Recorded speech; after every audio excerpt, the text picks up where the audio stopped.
Firman Tuhan mengatakan dalam ayat yang mendasari perenungan kita pada pagi hari ini, mari ikutlah aku dan kamu akan kujadikan penjala manusia. Ini merupakan undangan yang sangat manis yang pernah diucapkan di dunia, di bumi ini. Mengajak kita untuk datang kepada Yesus. Untuk itu saya mengajak Bapak, Ibu, dan teman-teman sekalian untuk kita datang kepada Dia. Mari saya mengajak Bapak Ibu untuk bangkit berdiri. Kita akan memulai ibadah kita pada pagi hari ini. Kita akan memulainya dengan menyanyikan satu pujian, Ujilah Aku Tuhan.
Bagi Rajaku yang duduk di tata, aku muliakan dan ku agungkan. Kau layak disembah. Aku cinta padamu, aku rindu hadiratmu. Aku rindu hadiratmu, Tuhan. Aku ingin selalu dekat padamu, menikmati kehadiranmu. Ku nyanyi Hosana, ku nyanyi Hosana bagi Rajaku yang duduk di tata. Aku muliakan dan ku agungkan. Kau layak disembah. Kita ulangi sekali lagi, ku nyanyi Hosana. Nyanyi Hosana bagi Rajaku yang duduk di tahta. Aku muliakan dan ku agungkan. Kau layak disembah. Kau layak disembah. Kita berdoa.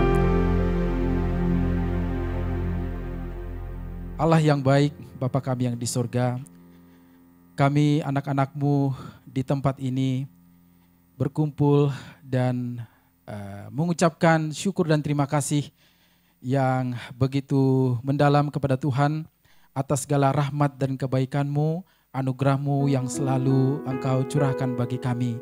Kami sungguh percaya Tuhan, kami ada sebagaimana kami adanya saat ini. Semuanya itu oleh karena kasih karunia-Mu. Sungguh kami bersyukur, sungguh kami bangga punya Allah seperti Engkau yang senantiasa peduli terhadap kami, yang senantiasa memberkati kami setiap pagi.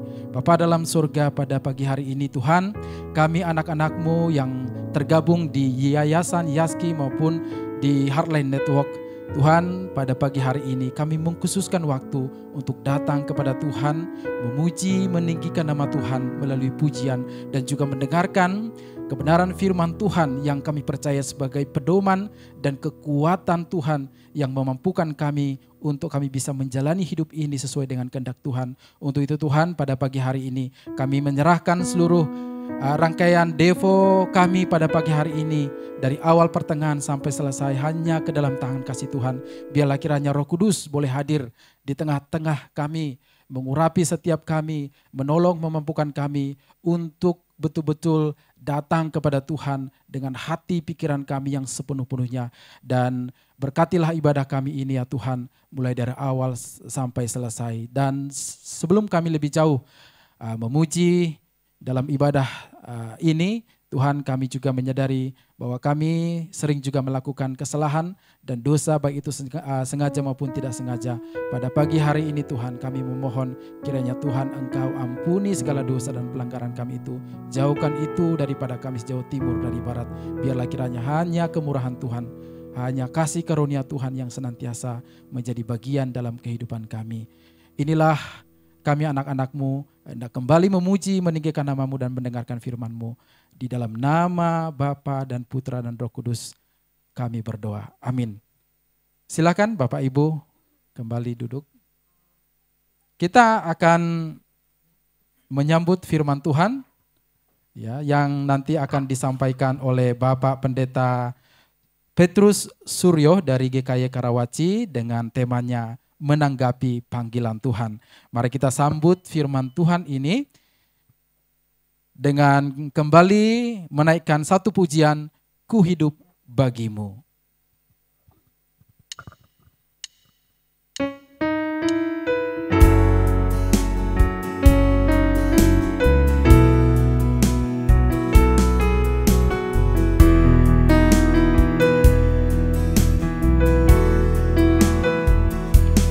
Yesus, Kau kebenaran yang menyelamatkanku. Kau memberikanku hidup dan pengharapan.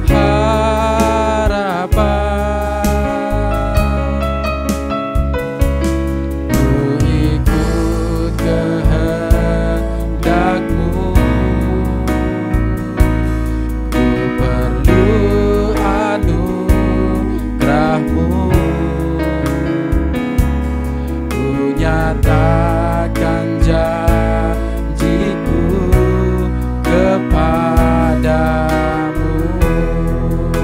Kalau ku hidup bagimu. Kalau ku hidup bagimu. Hatiku tetap menyembahmu.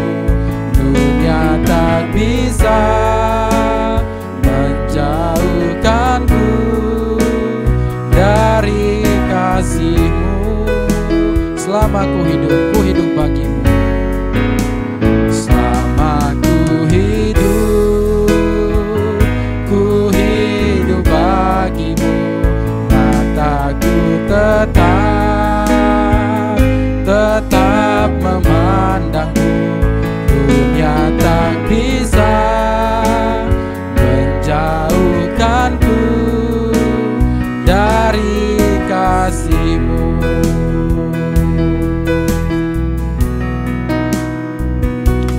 Yesus, Kau kebenaran yang menyelamatkanku. Kau memberikanku hidup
kasih-Mu.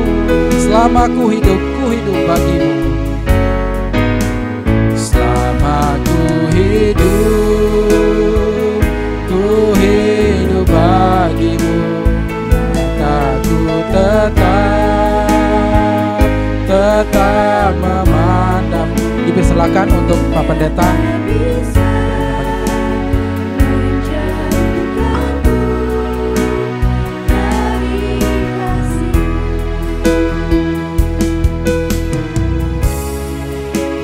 Dunia tak bisa menjauhkanku dari kasih-Mu.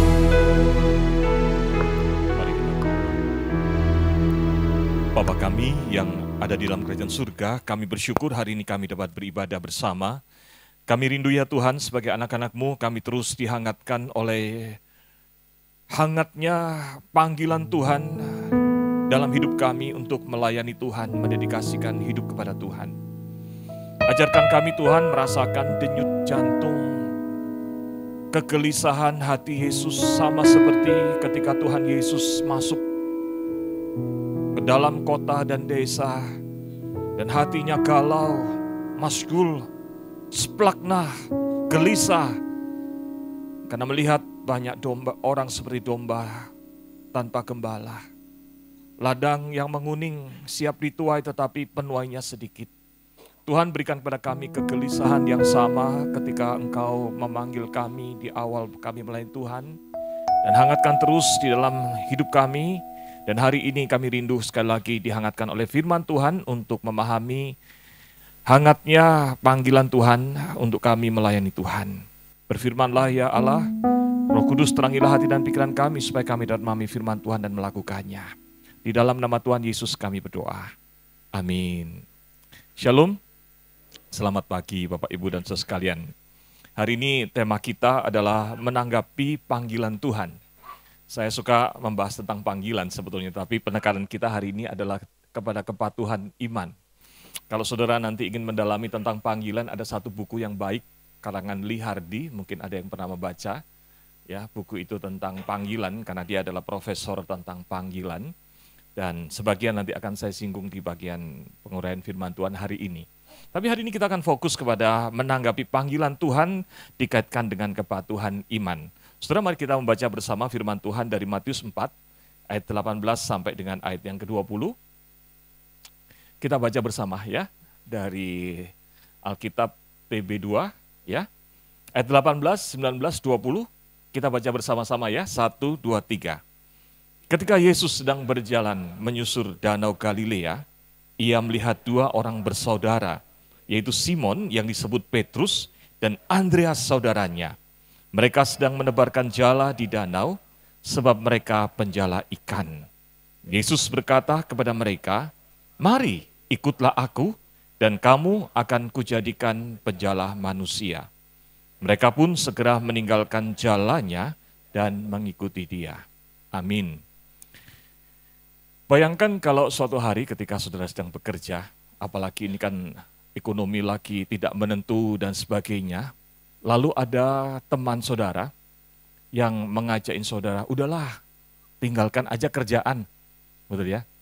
Situasi lagi gini mendingan kita dagang saja, gitu ya. Saudara belum pernah dagang, kerjaannya tiap hari kerjaan pelayanan yang berbau Kristen, betul ya? Lalu tiba-tiba diajak dagang, saya lagi bayangin kalau saya itu pendeta, tiba-tiba ada teman yang ngajakin dagang gimana ya? Misalnya Bapak Ibu dan saudara sekalian ada yang ngajakin dagang, kira-kira berminat nggak? Halo? Wah bagus, ini semua setia sama Yaski.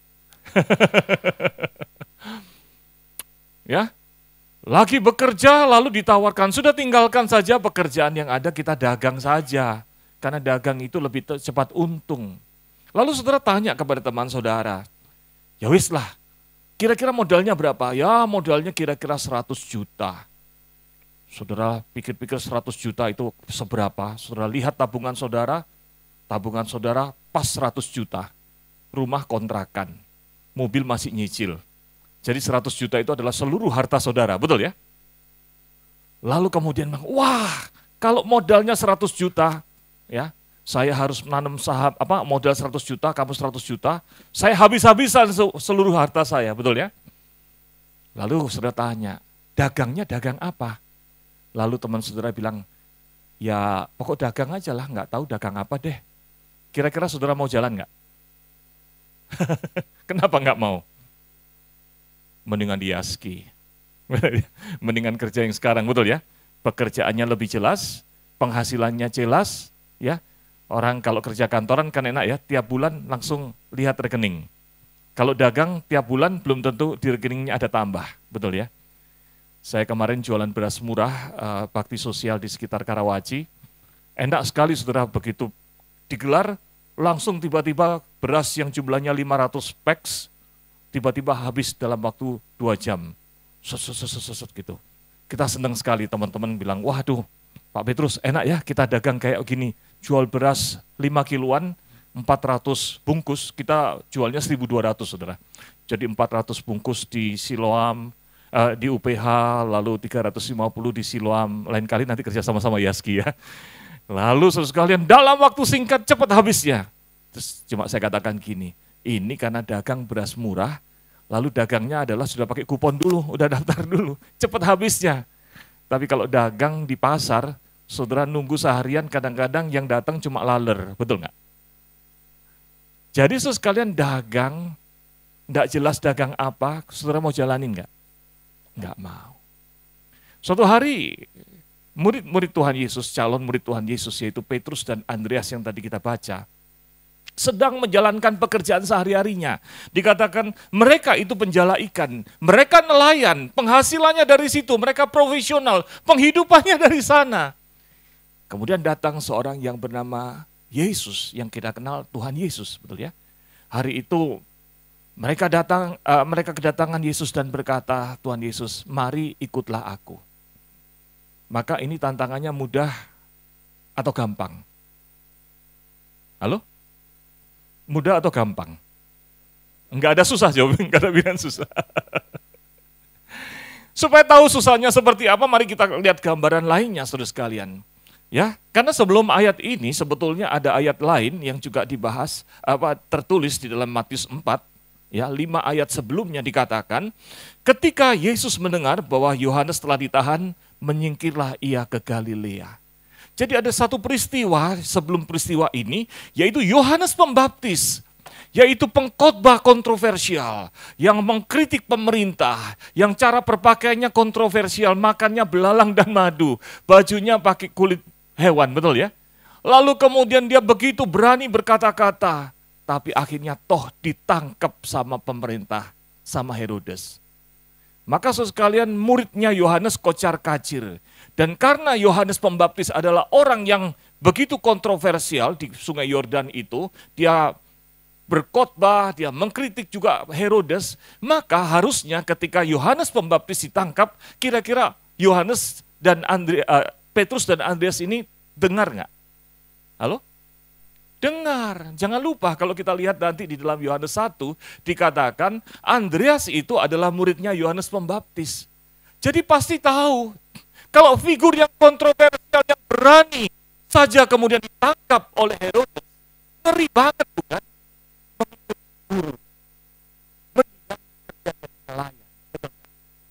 Jadi masalah pertama adalah kontroversi pertama. Situasi yang pertama, yang kedua bukan hanya soal penghasilannya, tetapi sebetulnya adalah situasi mengikuti seorang guru adalah mengerikan, mengingat bagaimana Yohanes Pembaptis ditangkap oleh pemerintah.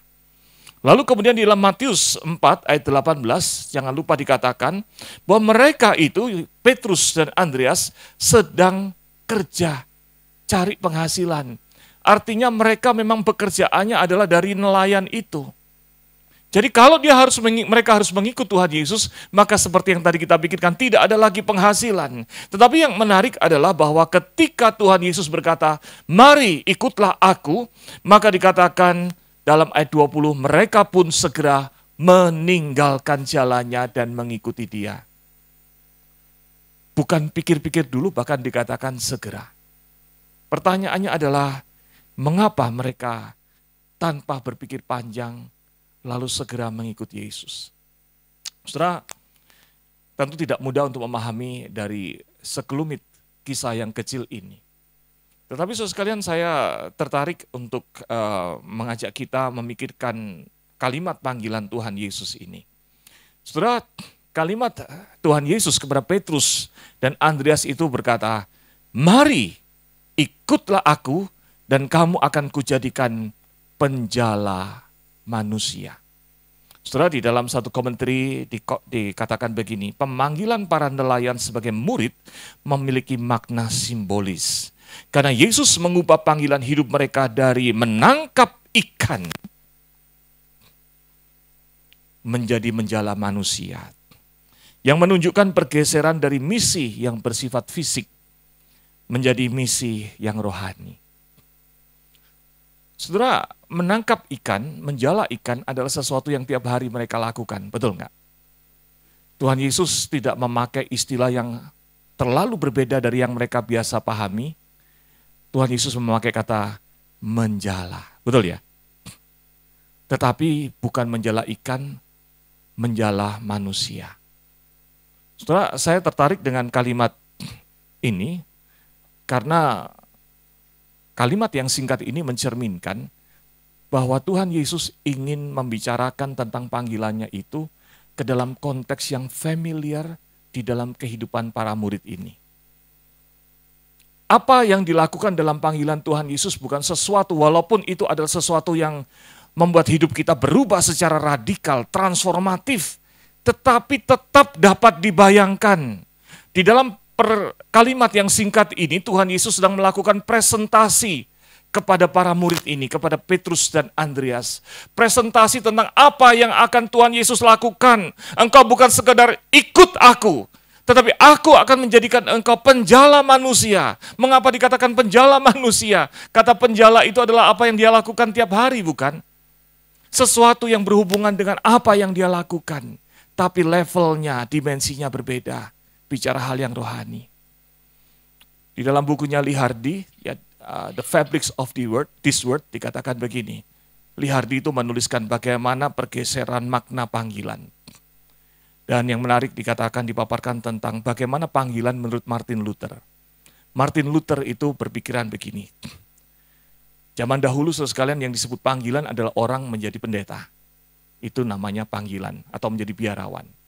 Maka pada waktu Martin Luther selesai reformasi, dia mulai memikirkan. Apa betul cuma pekerjaan sebagai pendeta, suster, itulah yang disebut panggilan? Bagaimana dengan petani? Bagaimana dengan orang yang bekerja di pabrik?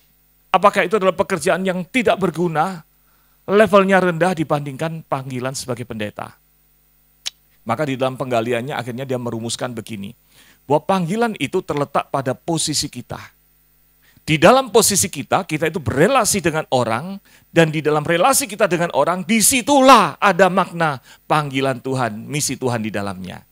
Maka saya suka membuat lebih simpel pemikiran dari Martin Luther itu dengan satu kalimat. Di dalam setiap posisi ada relasi. Di dalam setiap relasi ada misi. Gampang ya? Kita ulangi coba. Dalam setiap posisi ada relasi. Di dalam setiap relasi ada misi. Itu adalah pandangan dari Martin Luther. John Calvin memperkaya pandangan itu dengan mengatakan bahwa panggilan hidup kita itu terkait dengan karunia-karunia rohani, dengan talenta, dengan ability yang Tuhan berikan pada kita. Jadi melalui kemampuan yang Tuhan berikan pada kita, di situ Tuhan mau pakai kita. Maka dalam konteks kisah ini sebetulnya Tuhan Yesus ingin mengatakan, panggilanku untuk kamu adalah panggilan untuk melakukan sesuatu yang kamu sebetulnya tahu, yaitu apa? Menjaring sesuatu. Tetapi yang sesuatu ini bukan lagi yang fisik, tetapi lebih dari itu adalah hal yang mulia, yaitu menjadi cara Tuhan menjangkau jiwa-jiwa yang tersesat. Amin. Saudara, melalui ulasan singkat ini, saya ingin mengajak saudara memikirkan satu hal ketika kita bicara panggilan Tuhan. Panggilan Tuhan itu adalah bukan sesuatu yang abstrak yang kita susah pahami. Ya. Mari ikutlah aku. Ngapain Tuhan? Enggak tahu. Tuhan enggak bilang begitu, betul enggak? Kepada Petrus dan Andreas Tuhan berkata, mari ikutlah aku. Ngapain Tuhan? Aku akan jadikan engkau seperti apa yang engkau biasa lakukan. Menjadi penjala, menjadi fisherman. Tetapi bukan sekedar penjala. Penjala untuk sesuatu yang lebih mulia, yaitu penjala manusia.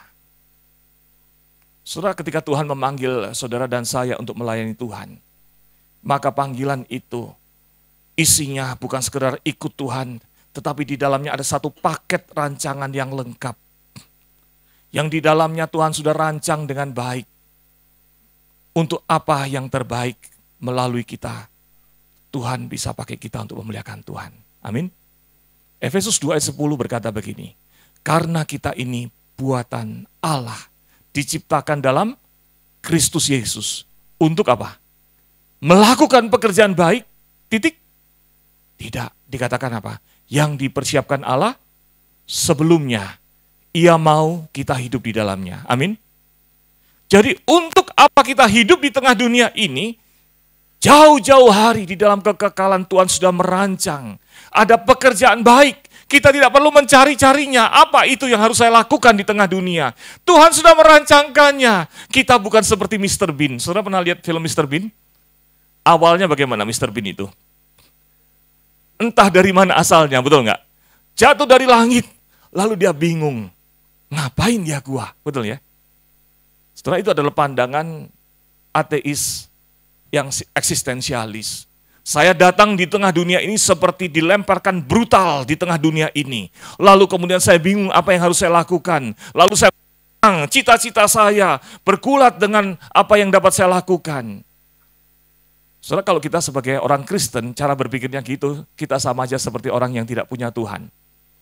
Tuhan merancangkan bagi saudara dan saya satu panggilan yang mulia di dalam hidup kita untuk pekerjaan baik yang Tuhan persiapkan sebelumnya. Amin. Dan ketika Tuhan panggil, pasti relate dengan apa dan siapa kita. Ketika saya dahulu dipanggil menjadi hamba Tuhan, saya dipanggil menjadi hamba Tuhan adalah ketika saya sedang dalam posisi masuk kepada penelitian terakhir saya di IPB, di jurusan Teknologi Pangan dan Gizi. Waktu itu saya lagi mengajukan proposal, lalu kemudian proposal skripsi, penelitian, lalu Tuhan panggil saya.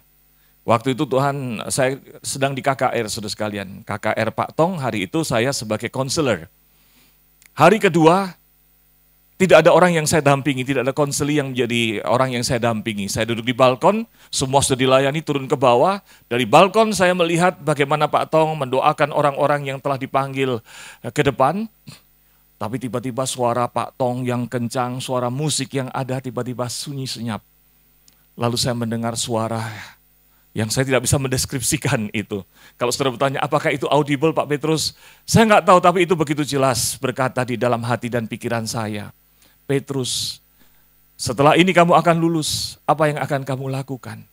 Maka saya katakan, Tuhan, saya miskin.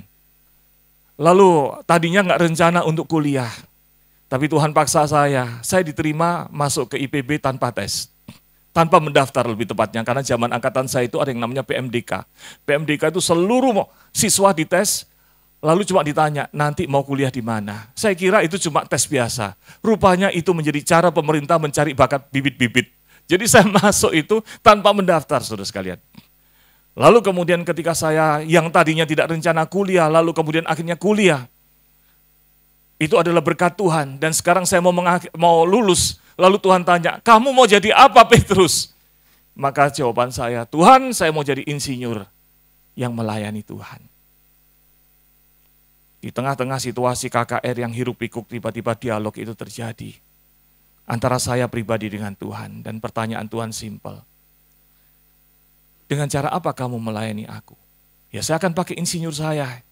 Yang saya pelajari yang tidak mudah itu, jurusan Teknologi Pangan dan Gizi itu, di IPB zaman itu tingkat satunya itu harus memenuhi syarat matematika, kimia, fisika, biologi, bahasa Inggris harus semuanya A. Jadi nilainya harus 3,1 ke atas baru bisa masuk jurusan itu. Udah sekolah susah-susah, masa saya tinggalkan, betul nggak? Jawabannya pasti insinyurnya dipakai. Tetapi hari itu Tuhan berkata, apakah aku memang menghendaki kamu melayani aku dengan cara seperti itu? Lalu saya katakan nangis, Tuhan kalau begitu tunjukkan kepada saya. Pelayanan seperti apa yang harus saya lakukan?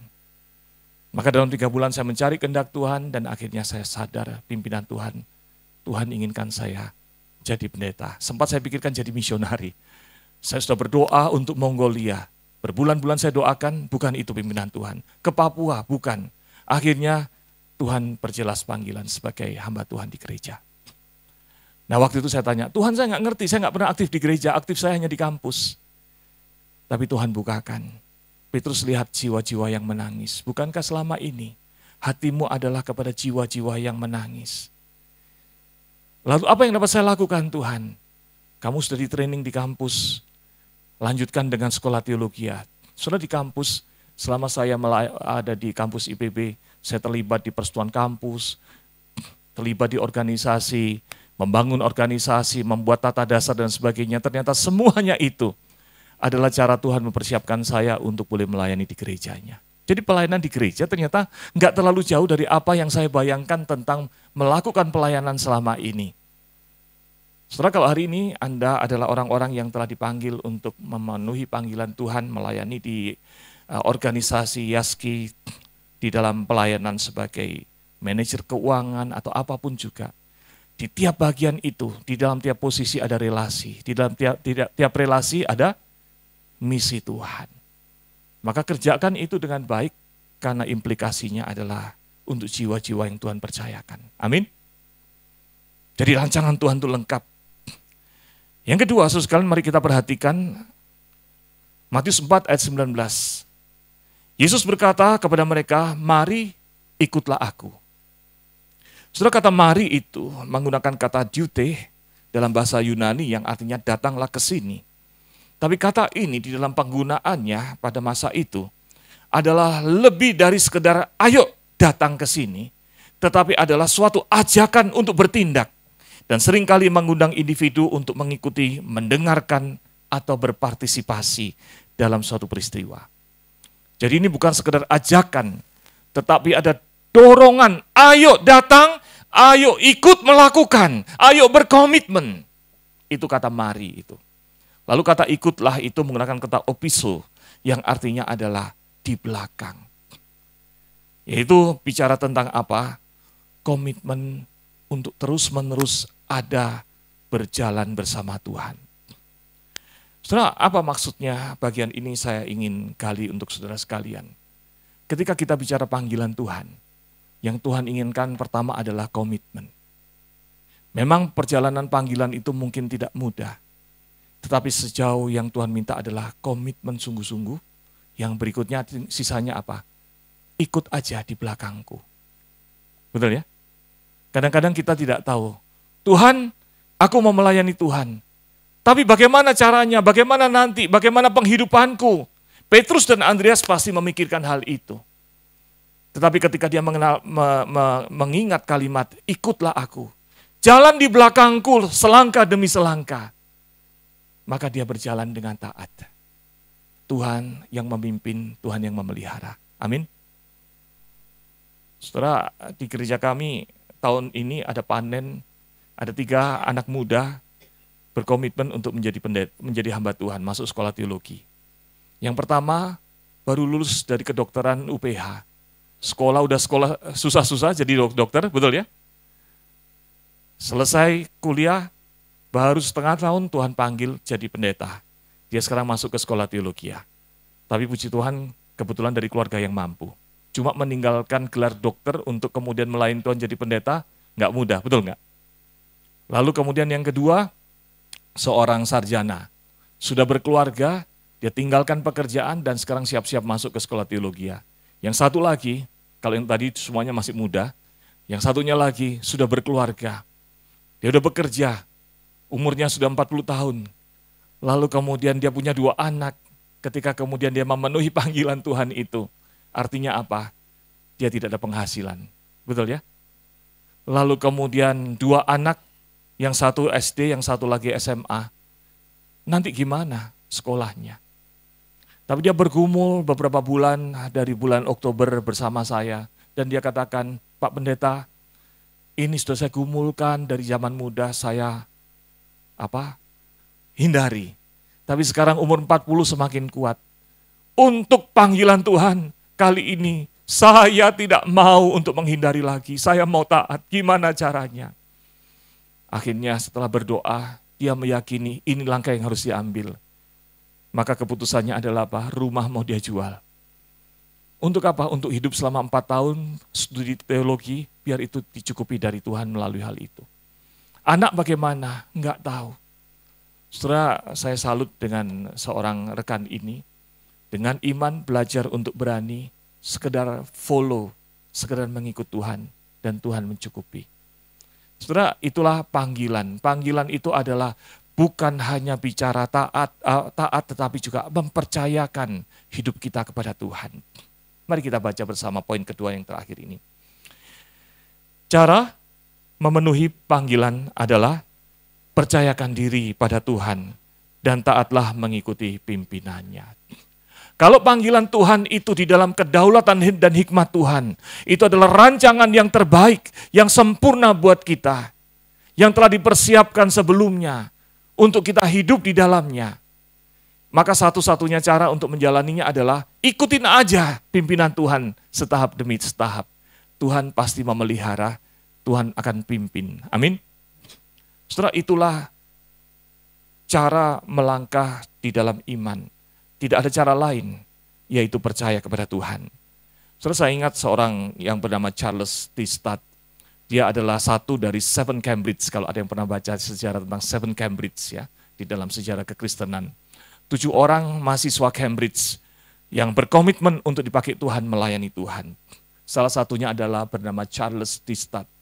Saudara, mereka ini suatu hari dalam hujan badai yang besar di halaman kampusnya, mereka kemudian berteduh, dalam waktu berteduh mereka berdoa minta pimpinan Tuhan. Tuhan, apa ya untuk hidup kami ke depan sambil menunggu hujan reda. Tapi Tuhan kemudian bukakan pada mereka semuanya dipanggil menjadi hamba Tuhan. Salah satunya adalah Charles Tistad. Charles Tistad adalah seorang pemain kriket nasional, seorang anak orang kaya dan pandai, karirnya di depan sudah pasti baik. Waktu ayahnya meninggal, dia mendapatkan warisan 29.000 pound sterling. Di zaman itu tahun 1930-an, 20-an, itu kurang lebih saudara sekalian kalau dikurskan ke Indonesia, lalu ada inflasi dan sebagainya, kita hitung, kurang lebih nilainya adalah 70 miliar rupiah. 70 miliar rupiah itu besar atau kecil, saudara? Halo? Besar kan? Besar. Tapi Charles Tistad ini, demi memenuhi panggilan Tuhan, kemudian dia berkata, saya mau jadi misionari di China. Maka uang ini tidak perlu sebanyak ini. Dia dermakan 5.000 pound sterling ke Moody Bible Institute, 5.000 ke George Muller, panti asuhannya George Muller, 5.000 ke George Holland's pelayanannya jadi George Holland, lalu 5.000 lagi kepada William Booth, ya, pelayanannya William Booth. Jadi uangnya semua didermakan, tinggal dari 29.000 tinggal 9.000. Lalu dia bertekad untuk pergi ke China melayani Tuhan. Sebelum itu dia ingin menikah dahulu. Pacarnya namanya Priscilla. Priscilla seorang anak misionari. Dan dia ingin melayani Tuhan bersama Charles Tistad sebagai misionari di China. Lalu Priscilla bertanya kepada Charles, kamu sudah mendermakan uangmu? Sudah.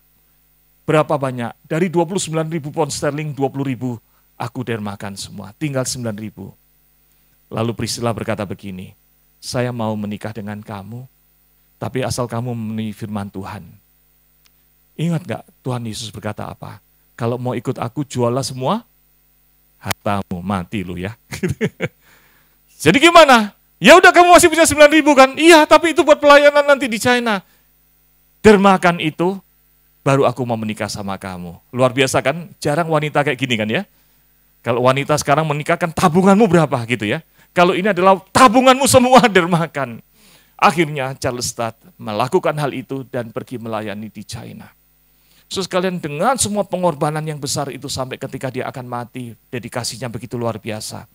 Semua orang memuji-muji Charles D. Studd, tapi dia berkata begini, "If Jesus Christ be God and died for me, then no sacrifice can be too great for me to make for him." Karena Yesus Kristus yang adalah Tuhan dan mati bagi saya, maka tidak ada pengorbanan yang terlalu besar untuk saya lakukan baginya. Yang menjadi fokus dari panggilan, mengapa Charles Studd itu punya dedikasi yang tinggi. Karena yang dia lakukan ketika belajar percaya, memenuhi panggilan Tuhan itu, bukan ingin tahu nanti kayak apa ya pelayanan itu Tuhan, bagaimana aku akan hidup.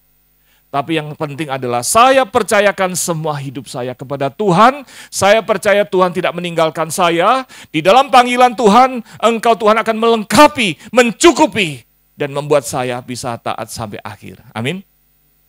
Maka saudara Oswald Chambers itu ada satu kalimat baik. Dia berkata begini, "Faith never knows where it is being led, but it is loves and knows the one who is leading." Iman itu tidak perlu tahu, tidak pernah tahu mau dibawa kemana. Bagaimana nanti dalam perjalanan panggilan ini, hidup saya akan seperti apa. Tapi yang lebih penting tahu siapa yang memimpin hidup saya, yang memanggil saya. Disitulah saya percayakan hidup saya. Amin.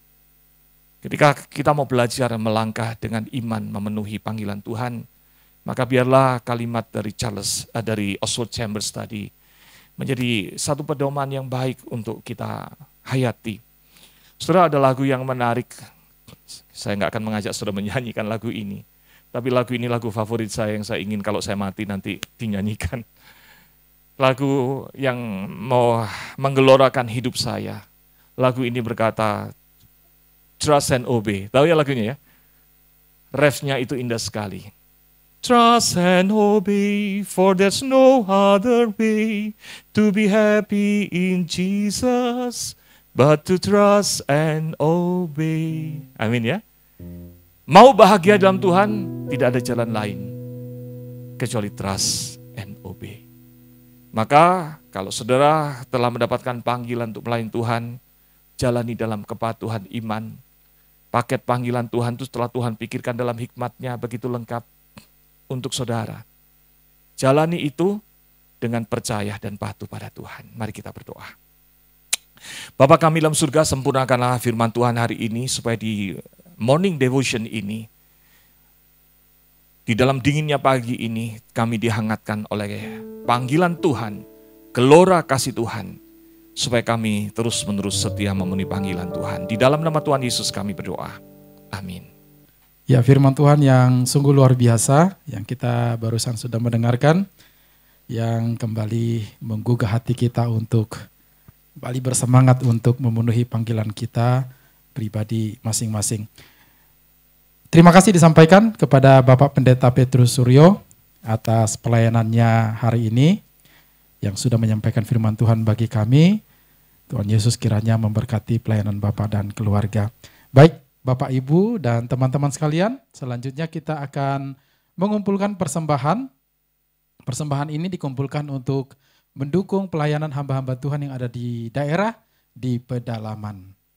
Nanti persembahan boleh dibawa ke depan, mulai dari sebelah kanan saya.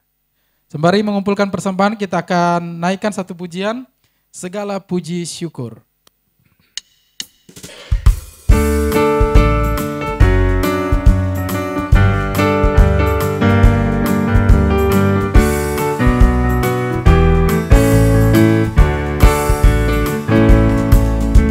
Segala puji syukur hanya bagimu Tuhan, sebab Kau yang layak dipuja.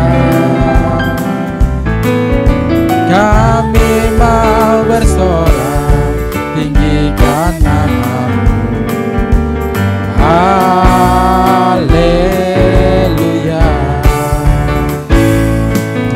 Segala puji syukur hanya bagimu Tuhan, sebab Kau yang layak dipuja. kami mau bersorak tinggikan nama-Mu. Haleluya. Soraklah, soraklah, haleluya. Soraklah, haleluya. Haleluya. Soraklah, haleluya. Soraklah, haleluya. Haleluya. Soraklah, haleluya. Saya ajak Bapak Ibu untuk bangkit berdiri. Soraklah, haleluya. Soraklah, haleluya. Haleluya. Soraklah, haleluya. Soraklah, haleluya. Haleluya.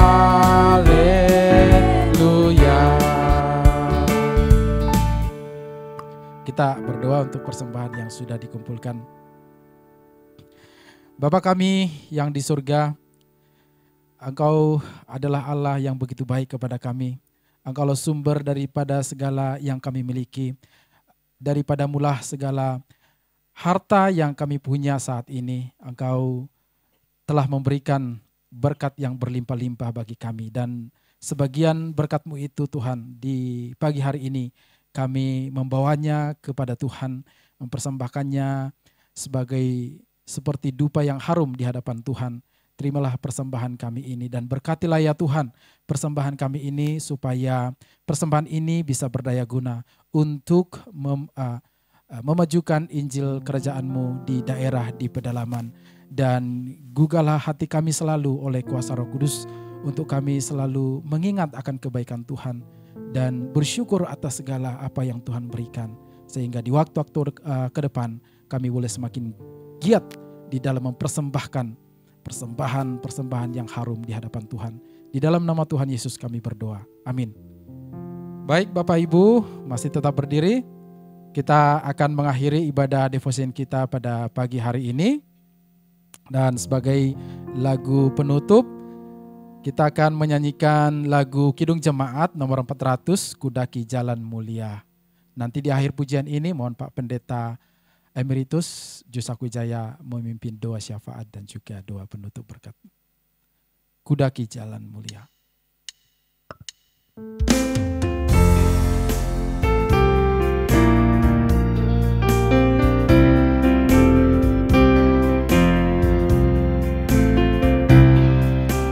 Kudaki jalanmu, tetap doaku inilah ke tempat tinggi dan teguh. Tuhan mantapkan langkahku, ya Tuhan angkat diriku lebih dekat kepadamu. Di tempat tinggi dan teguh, Tuhan mantapkan langkahku. Ayat yang kedua. Ku tidak mau menetap di dalam bimbang dan gelap. Rinduanku, tujuanku, tempat yang tinggi dan teguh. Ya Tuhan angkat diriku lebih dekat kepadamu. Di tempat tinggi dan teguh, Tuhan mantapkan langkahku. Sekali lagi, ya Tuhan, ya Tuhan angkat diriku. Kepada Pak Pendeta dipersilakan.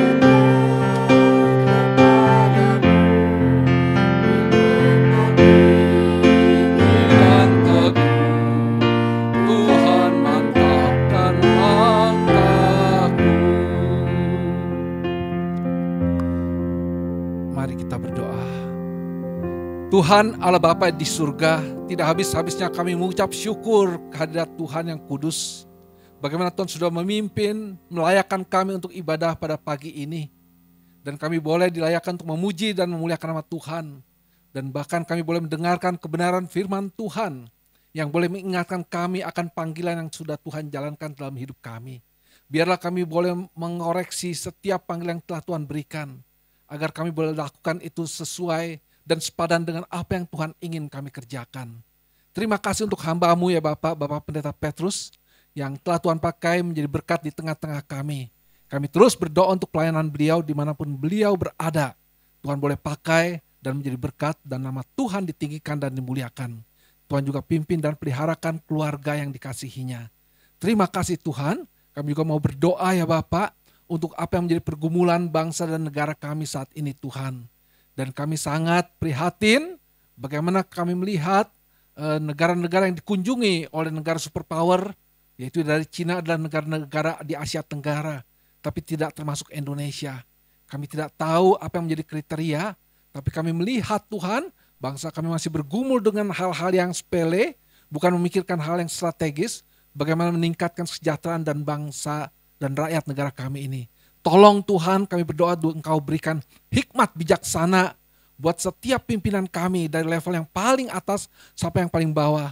Khususnya untuk anak-anak Tuhan yang telah dipanggil untuk melayani Tuhan di bidang politik dan kenegaraan kami. Bapak, kami juga mau berdoa Tuhan untuk setiap pergumulan yang dialami oleh setiap kami Tuhan, khususnya oleh Yaski di dalam menjalankan visi dan misinya. Ada begitu banyak program yang sudah kami siapkan dan kami bersyukur boleh melihat satu demi satu boleh Tuhan pimpin dan sertai dan telah menjadi berkat. Kami percaya ada campur tangan Tuhan di setiap program yang kami jalankan. Kami terus berdoa Tuhan untuk program untuk KKR, untuk program ASIK yang diadakan di Makassar, di mana menghimpun sekitar 1.300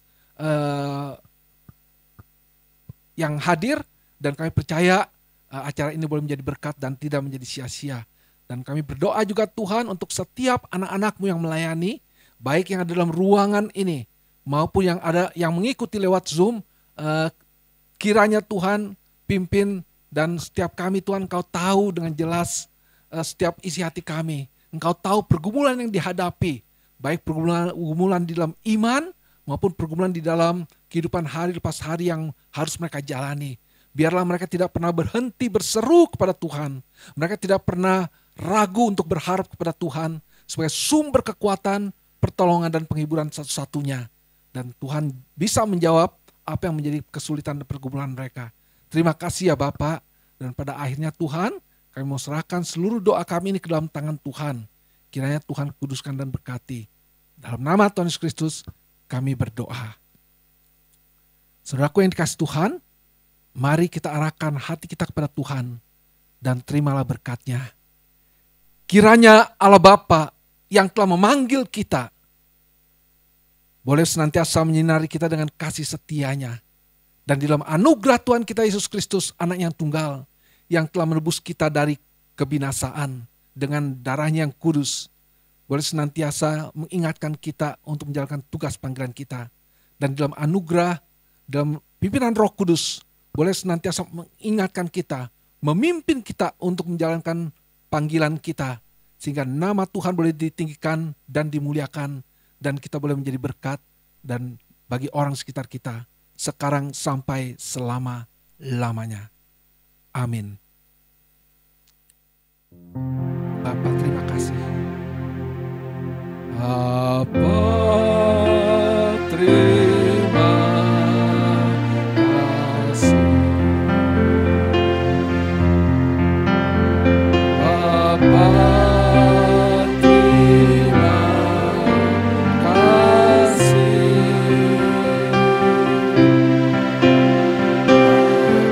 Apa di dalam